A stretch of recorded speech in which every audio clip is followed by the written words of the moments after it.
Komisi 2 DPR menggelar rapat bersama Kementerian Dalam Negeri dan KPU RI membahas rancangan peraturan KPU tentang pendaftaran capres dan juga cawapres yang dipercepat. KPU, DPR, dan pemerintah sepakat pendaftaran capres-cawapres dimajukan menjadi 19 sampai 25 Oktober 2023. Sore ini kita akan langsung membahasnya dengan narasumber yang sudah bergabung. Ada Wakil Ketua Komisi 2 DPR Saan Mustafa dan Komisioner KPU Idam Holik. Selamat sore Bapak-Bapak.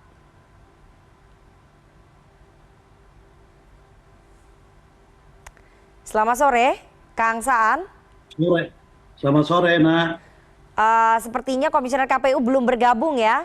Saya mau ke Kang Saan terlebih dahulu. Kang Saan, ini sejauh ini apakah sudah ada keputusan resmi di rapat Komisi 2 bersama dengan pemerintah dan juga KPU Bawaslu terkait dengan tanggal pendaftaran capres dan juga cawapres? Apakah sudah diketok tadi 19 sampai 25 Oktober 2023? Masih belum, rapatnya masih berjalan ya. Tadi kita kan hari ini ada 3 PKPU, 2 Perbawaslu, 2 peraturan DKPP. Yang kita baru ketok itu 2 peraturan Bawaslu dan 2 peraturan DKPP sudah kita ketok. Dan sekarang kita mau masuk ke tahap pembahasan 3 PKPU yang sekarang sedang kita skor dulu. Jadi nanti kita akan lanjutkan 3 PKPU itu, salah satunya terkait dengan soal jadwal pendaftaran calon presiden dan wakil presiden yang nanti kita akan sahkan bersama penyelenggara pemilu dan KPU, Bawaslu, DKPP dan juga pemerintah, dalam hal ini Kemendagri. Oke, apakah Komisioner KPU Kang Idam Holik sudah bergabung? Sudah, Mbak. Oke, Bang Idam, tadi sudah disampaikan ya oleh Wakil Ketua Komisi 2, Kang Saan mengatakan bahwa belum ada keputusan resmi ataupun ketok palu terhadap tanggal pendaftaran capres dan juga cawapres yang diusulkan KPU. Tapi tadi dalam rapat Ketua KPU Pak Hashim Asyari sudah mengatakan ataupun memberikan sinyal bahwa kami condong atau KPU condong ke 19 sampai 25 Oktober 2023. Tapi sebelumnya saya ingin tanya ya, pada draft PKPU yang lama ini kan tanggal pendaftaran capres itu 19 Oktober sampai 25 November 2023. Lalu berubah kembali usulannya menjadi 10 sampai 16 Oktober 2023. Kemudian sekarang mundur lagi di 19 sampai 25 Oktober 2023. Pertanyaan saya ke KPU, kenapa berubah-ubah terus ini tanggal pendaftaran capres dan juga cawapres? Kang Idam? Kami tidak melakukan perubahan, tapi kami melakukan penyesuaian terhadap regulasi yang berlaku. Karena dalam kami menentukan kapan pendaftaran pasangan calon presiden wakil presiden ke KPU, itu harus diawali dari kapan KPU harus menetapkan pasangan calon presiden dan wakil presiden. Dan tadi dalam rapat dengar pendapat di DPR kami menyampaikan hal tersebut di depan Komisi 2 dan pemerintah ya, berkaitan dengan rancangan yang kami desain ya, dan kami juga sudah lakukan uji publik. Ya, prinsipnya dalam kami melakukan pendaftaran itu kami mempertimbangkan aspek legal dalam hal ini norma-norma yang berlaku, dan yang kedua aspek administrasi sehingga proses pendaftaran sesuai dengan aturan yang berlaku dan berjalan dengan baik. Oke, Kang Idam, apakah kemudian ada alasan politis di balik berubah-ubahnya tanggal pendaftaran capres dan juga cawapres? Meskipun tadi Anda katakan bahwa kami menyesuaikan dengan tanggal penetapan capres dan juga cawapres begitu. Tapi ini kan masyarakat jadi bingung ya, pemilih terutama menjadi bingung. Ada alasan politis nggak di balik itu? Kami ini penyelenggara pemilu, kami ini pelaksana undang-undang pemilu. Jadi ketika kami merancang tahapan pemilu itu pasti alasannya adalah alasan teknokratis, bukan karena alasan politik. Ya, karena kami harus melaksanakan semua tahapan itu harus memiliki landasan hukum. Kalau tadi dalam rapat dengar pendapat ketua kami menyampaikan 2 opsi, itu tentunya dalam rangka mengakomodir dinamika pendapat umum ya, dan saat ini kan masih dalam tahapan perencanaan, jadi belum ada ketetapan kapan pendaftaran presiden wakil presiden akan dibuka oleh KPU. Oke, meskipun memang condong ke 19 sampai 25 Oktober 2023 ya, Kang Idam ya. Ya, terkait dengan hal tersebut, sebaiknya kita tunggu kesimpulan rapat di Komisi 2 pada sore hari ini. Nanti setelah itu KPU akan menjelaskan secara detail kenapa melaksanakan penerimaan pendaftaran pasangan calon pada tanggal tertentu. Oke, Kang Idam, Anda katakan tidak ada alasan politis, alasannya adalah murni alasan teknis begitu ya. Tapi informasi yang beredar pada saat awal KPU menetapkan di 10 sampai 16 Oktober, kemudian ada permintaan dari beberapa partai politik untuk memundurkan ke 19 sampai 25 Oktober. Itu nggak ada permintaan dari partai politik? Partai politik tidak pernah melakukan permintaan, tidak pernah. Ya, dan kalau tadi ketua kami menyampaikan dua opsi tentang rancangan pendaftaran pemilu presiden wakil presiden, itu semata-mata karena kajian teknis. Ya, kajian teknis kapan waktu terbaik pendaftaran peserta pemilu dilakukan dengan mempertimbangkan aspek pertama pemeriksaan administrasi, yang kedua pemeriksaan kesehatan. Oke. Saya nanti mau ke Kang Saan ya, bagaimana kemudian Komisi 2 melihat tanggal pendaftaran capres-capres ini yang terus berubah. Apakah memang ada permintaan dari partai-partai politik ya kepada KPU, tapi kita harus jeda terlebih dahulu. Jangan kemana-mana, tetap bersama kami di CNN Indonesia Newsroom.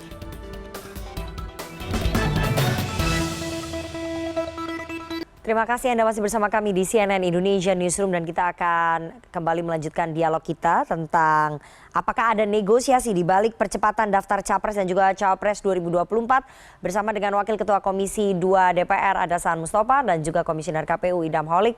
Saya mau ke Kang Saan. Kang Saan, meskipun sudah dibantah ya oleh Kang Idam tadi, oleh KPU bahwa tidak ada permintaan dari partai politik begitu ya kepada KPU untuk memundurkan jadwal dari 10-16 menjadi 19 sampai 25, tapi kami dengar ada aspirasi dari teman-temannya Kang Saan nih, dari beberapa partai politik untuk ya udah kembali aja nih ke 19 sampai 25 Oktober. Ada aspirasi itu memang ya Kang Saan? Ya, kalau yang namanya usul pendapat dari fraksi atau voksi di komisi, itu kan hal yang biasa dan lumrah saja ya. Itu hal yang biasa dan lumrah. Misalnya sama ketika kita mau menetapkan pelaksanaan pemilu 2024 yang lalu, ada yang pengen bulan Mei, ada yang pengen bulan Februari, dan nanti ketemunya di mana itu kan sekali lagi itu hal yang biasa. Jadi hal yang lumrah kan itu. Nah, yang paling penting apa yang sedang kita bicarakan terkait dengan soal jadwal pendaftaran, itu terminologi atau istilah dipercepat itu juga kurang pas ya. Kenapa saya katakan kurang pas? Karena memang nggak ada yang di istilah dipercepat. Pertama gini, Undang-Undang 7 2017 ini kan udah berubah menjadi Undang-Undang 7 nomor 2023. Di mana penetapan pasangan calon presiden wakil presiden itu 15 hari sebelum masa kampanye. Nah, itu satu. Yang kedua, penetapan daftar calon tetap anggota legislatif itu 25 hari sebelum kampanye. Nah, kalau misalnya kampanye sudah ditetapkan 28 November sampai 10 Februari, maka kalau ditarik 15 hari ke belakang, berarti penetapan calon presiden wakil presiden itu 13 Februari. Nah, ini yang tidak bisa diutak-atik itu 13 Februari ke depan. Nah, sekarang KPU dengan penyelenggara yang lain itu mensimulasikan, karena dari tanggal 13 ke belakang itu ada kegiatan-kegiatan yang sifatnya sangat teknis. Kegiatan-kegiatan yang sangat teknis itu misalnya verifikasi administrasi pasangan calon, tes kesehatan, perbaikan persyaratan calon presiden wakil presiden, dan ada pergantian calon presiden wakil presiden manakala ada pasangan calon yang tidak memenuhi persyaratan. Maka partai diberi kesempatan. Nah, dari tanggal 13 sampai batas akhir pendaftaran itu dihitung secara teliti, cermat, rigid, dan dipikirkan segala konsekuensi memungkinkan nggak misalnya akhir batasnya itu tanggal 25 Oktober dan 16 Oktober. Oke. Beda kan seminggu. Nah, ini disimulasikan mana yang paling memadai, mana yang paling memungkinkan secara efisien, efektif kan itu. Bahwa ada yang menginginkan tanggal 10 sampai tanggal 16, ada yang menginginkan 19 sampai 25, saya katakan itu hal yang wajar. Tapi hitung secara sekali lagi masuk ya. Ya, 16 ke 13 hitung kegiatan-kegiatan teknisnya itu memadai atau enggak. 25 ke 13 kegiatan-kegiatan teknis dari dari pencalonan pasca pendaftaran itu memadai atau tidak. Nah, ini yang akan kita nanti putuskan mana yang paling memadai, mana yang paling memungkinkan, mana yang bisa efisien, efektif, tapi tidak mengganggu pada kegiatan-kegiatan teknis antara akhir pendaftaran sampai 13 November. Itu yang akan kita bicarakan. Oke, karena belum ada keputusannya, jadi nanti kita tunggu. Tapi saya ingin tanya nih ke KPU, Kang Idam, ini penting. Barusan saja kami dapat informasi, kami dengar bahwa KPU juga mempersiapkan draft di PKPU tentang batas usia capres dan juga cawapres, memasukkan frasa soal batas usia 40 tahun atau pernah menjabat sebagai kepala daerah. Apakah itu mengantisipasi putusan MK tentang batas usia capres dan juga cawapres, Kang Idam? Informasi tersebut tidak benar. Kami dalam mengatur tentang syarat usia minimal calon pasangan presiden dan wakil presiden itu mengacu pada pasal 227 huruf M Undang-Undang Nomor 7 tahun 2017. Jadi kami melaksanakan norma yang berlaku. Jadi kalau tadi ada informasi yang demikian, saya pikir itu salah satu bentuk misinformasi dan bahkan mungkin bisa jadi itu disinformasi. Jadi kami luruskan.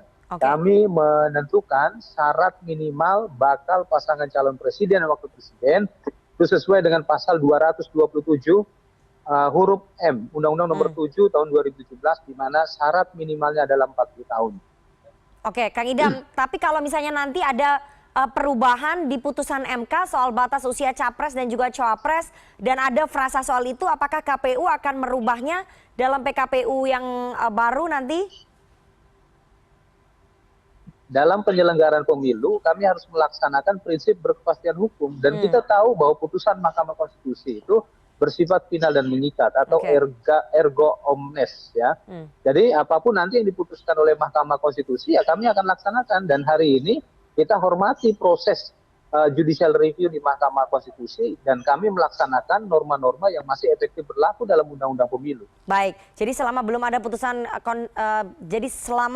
putusan dari Mahkamah Konstitusi, KPU akan tetap menggunakan pedoman di Undang-Undang Nomor 7 tahun 2017 tentang batas usia capres dan juga cawapres minimal usia 40 tahun ya, Kang Idam. Ya. Oke, Kang Saan, apakah kemudian Komisi 2 juga akan mendorong ya bahwa memang nanti kalau misalnya putusan MK kan belum keluar. Nanti kalau putusan MK-nya sudah keluar artinya kan harus ada PKPU baru yang memasukkan frasa tentang perubahan itu. Kalau memang ada perubahan soal batas usia capres dan juga cawapres, Kang Saan. Ya itu harus disesuaikan. Artinya gini, PKPU yang sudah kita putuskan sekarang dengan regulasi Undang-Undang Nomor 7 2017 yang sekarang menjadi Undang-Undang Nomor 7 2023, ketika nanti ada putusan Mahkamah Konstitusi, berarti kan norma di undang-undang itu kan sudah berubah menjadi undang-undang norma baru, dan tentu DPR tetap harus patuh gitu. Dan kita akan mendorong agar PKPU itu disesuaikan dengan norma baru hasil putusan Mahkamah Konstitusi. Jadi kalau nggak disesuaikan dengan putusan Mahkamah Konstitusi, justru kita melanggar kan gitu. Baik, kita tunggu nanti hasilnya seperti apa soal tanggal pendaftaran capres dan juga cawapres, karena nanti akan diambil keputusan resminya ya, Kang Saan, setelah break rapat antara Komisi 2, pemerintah dan juga KPU serta Bawaslu ya, Kang Saan ya. Jadi hari ini akan ada keputusan resminya ya. Kita akan putuskan. Oke, termasuk soal Perpu Pilkada juga akan diputuskan pada hari ini? Kalau Perpu Pilkada kan nanti kita mendengarkan dulu rencana dari pemerintah. Oke. Kita cuma mendengarkan pemerintah punya rencana untuk mengeluarkan Perpu dan rencana itu disampaikan ke Komisi 2 dan kita nanti dengarkan dulu, nanti kita kaji oleh masing-masing fraksi dan Oke. kita kaji juga dengan partai politik. Jadi Ya. tidak hanya di Komisi 2 kita putuskannya, jadi Komisi 2 juga harus melaporkan ke Oke. fraksi dan fraksi juga harus mengkaji dengan partai politik. Baik, Tapi hari ini, oke. malam ini, kita akan mendengarkan rencana usulan pemerintah terkait dengan Perpu Pilkada. Oke, baik, kita tunggu bagaimana, karena informasi yang kami dengar bahwa pemerintah tampaknya ingin mendorong agar Pilkada 2024 yang dijadwalkan pada bulan November maju ke bulan September 2024. Jadi ada percepatan juga untuk waktu Pilkada. Apa alasan dari pemerintah? Nanti kita dengarkan sama-sama kenapa pemerintah mau mendorong itu. Terima kasih sekali dua orang narasumber yang sudah bergabung pada sore hari ini. Ada Wakil Ketua Komisi 2 DPR, Saan Mustafa, dan juga Komisioner KPU, Idam Holik. Sehat selalu Bapak-Bapak. Sehat selalu. Terima kasih Naya. Terima kasih. Dan maghrib dulu.